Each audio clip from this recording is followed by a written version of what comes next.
पुरानी पेंशन की बहाली के मुद्दे पर जहां एक तरफ देश भर में सरकारी कर्मचारी लगातार आंदोलित होकर के पुरानी पेंशन की बहाली की मांग पर अड़े हुए हैं, तो दूसरी तरफ केंद्र की मोदी सरकार इस बात का जवाब देती है कि पुरानी पेंशन को अगर बहाल कर दिया जाएगा तो इसके नाते से सरकार पर वित्तीय बोझ पड़ेगा।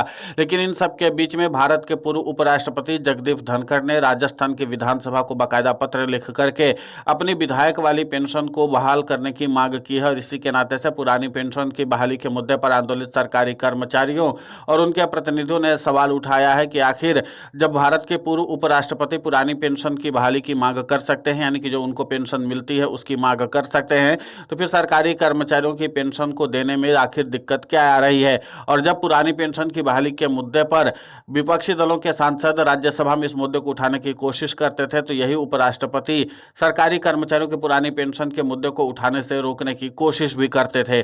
आपको बता दें कि पूर्व उपराष्ट्रपति जगदीप धनखड़ ने अब पूर्व विधायक के नाते मिलने वाली पेंशन के लिए राजस्थान विधानसभा सचिवालय में फिर से आवेदन किया है। धनखड़ 1993 से 1998 तक किशनगढ़ सीट से कांग्रेस के विधायक रहे थे। पूर्व विधायक के तौर पर उन्हें जुलाई 2019 तक पेंशन मिली थी।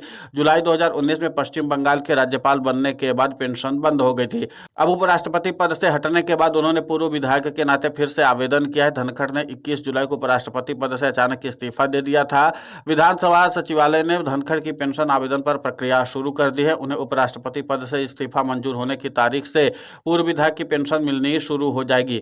सरकारी पद पर जाते ही पूर्व विधायक की पेंशन बंद हो जाती है। विधायक का कार्यकाल पूरा होते ही पूर्व विधायक की पेंशन चालू हो जाती है। पूर्व विधायक अगर किसी भी सरकारी पद पर मनोनीत हो जाते हैं या मंत्री बन जाते हैं तो फिर विधानसभा सचिवालय को इसकी तय फॉर्मेट में सूचना दी जाती है। इसके बाद पेंशन बंद हो जाती है। सरकारी पद से कार्यकाल पूरा होने के बाद विधानसभा सचिवालय को तय फॉर्मेट में आवेदन कर सूचना देना होता है। इसके बाद पेंशन फिर से शुरू हो जाती है। जगदीप धनखड़ ने उसी प्रक्रिया के तहत आवेदन किया है।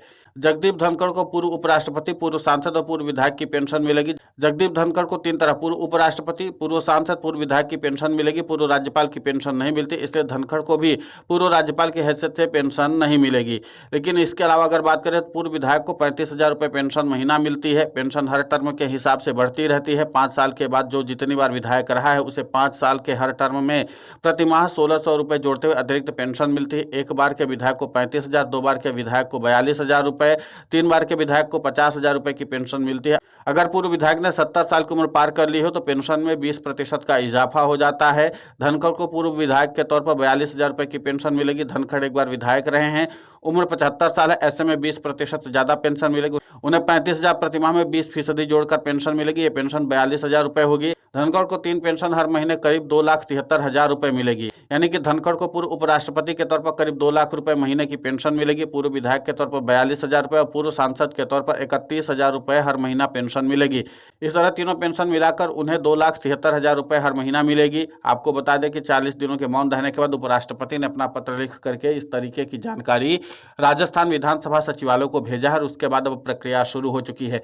लेकिन इसी के साथ अब सारी सुविधाएं उनको फ्री में मिल रही हैं, जैसे रहना, खाना और ये सब चीज़ें जो है सरकार की तरफ से दी ही जा रही है। इसके बाद उनको 2,73,000 रुपये पेंशन मिलेगी। तो जाहिर सी बात है कि पुरानी पेंशन की बहाली के मुद्दे पर आंदोलित सरकारी कर्मचारियों के प्रतिनिधियों ने भी सवाल उठाया है कि जब यही नेता लोग पुरानी पेंशन की मांग करते हैं, उनको पुरानी पेंशन का लाभ मिल रहा है और कई कई पेंशन मिल रहा है, यानी 3 पेंशन का लाभ यहाँ पर पूर्व उपराष्ट्रपति जगदीप धनखड़ उठाएंगे, लेकिन सरकारी कर्मचारियों के लिए एक भी पुरानी पेंशन का लाभ नहीं मिल पा रहा है और लगातार यूपीएस और एनपीएस लागू की जा रही है, जिसके नाते से सरकारी कर्मचारियों का भविष्य अधर में अटका हुआ है। तो पुरानी पेंशन के प्रतिनिधियों ने भी सवाल उठाया कि जब उपराष्ट्रपति महोदय अपनी चिंता इतनी कर सकते हैं तो देश भर के सरकारी कर्मचारियों की भी चिंता कर लेते हैं और उसी में एक लाइन सरकारी कर्मचारियों की पुरानी पेंशन की मांग को रख सकते थे। और अब तो पद से भी हट चुके हैं, तो सरकार को ही एक पत्र लिख करके इस बात की मांग कर दें कि सरकारी कर्मचारियों को भी पुरानी पेंशन का लाभ दिया जाए। अब जाहिर सी बात है कि जिस तरीके से उनको लगातार पेंशन मिल रही है, यानी कि 3 पेंशन का लाभ वो उठा रहे हैं, तो जाहिर सी बात है कि इसके नाते से पुरानी पेंशन की बहाली के मुद्दे पर आंदोलित सरकारी कर्मचारी कर्मचारियों और उनके प्रतिनिधियों का गुस्सा तो बढ़ेगा ही। और इसी के नाते से पुरानी पेंशन की बहाली के मुद्दे पर आंदोलित सरकारी कर्मचारियों के प्रतिनिधियों ने अपने गुस्से का इजहार भी किया है और सीधे तौर पर सवाल भी दागा है कि जिस तरीके से नेताजी लोगों को लगातार एक के बाद एक 2-3 पेंशन मिलती है, 4 पेंशन मिलती है, कई कई को तो 5-5 पेंशन मिल रही हैं अलग अलग पदों पर रहते हुए। तो फिर जाहिर सी बात है कि इस तरीके की अगर पेंशन मिल रही है तो इसके नाते से सरकार पर वित्तीय बोझ नहीं पड़ता, लेकिन सरकारी कर्मचारियों को अपना जीवन गुजर बसर करने के लिए यानी वृद्धावस्था में अपनी जरूरत पूरी करने के लिए जो पेंशन दी जाती है उसमें भी सरकार को वित्तीय बोझ लगता है। तो अब जाहिर सी बात है कि इस तरीके की जब खबरें सामने आती हैं तो एक बार फिर से पुरानी पेंशन की बहाली के मुद्दे पर आंदोलित सरकारी कर्मचारियों का गुस्सा सातवें आसमान पर पहुंच ही जाता है और इसके नाते से वो सवाल उठाते ही हैं। फिलहाल इस पूरे घटनाक्रम को लेकर के आपकी प्रतिक्रिया बहुत महत्वपूर्ण होती है, आप हमें कमेंट करके जरूर बताएं। साथ ही पुरानी पेंशन की बहाली के मुद्दे पर हम लगातार आंदोलित होकर के खबरें चला रहे हैं। आप हमारे समर्थन के लिए चैनल को सब्सक्राइब करें, खबर को ज़्यादा से ज़्यादा शेयर करें ताकि पुरानी पेंशन की बहाली का मुद्दा और बुलंद हो।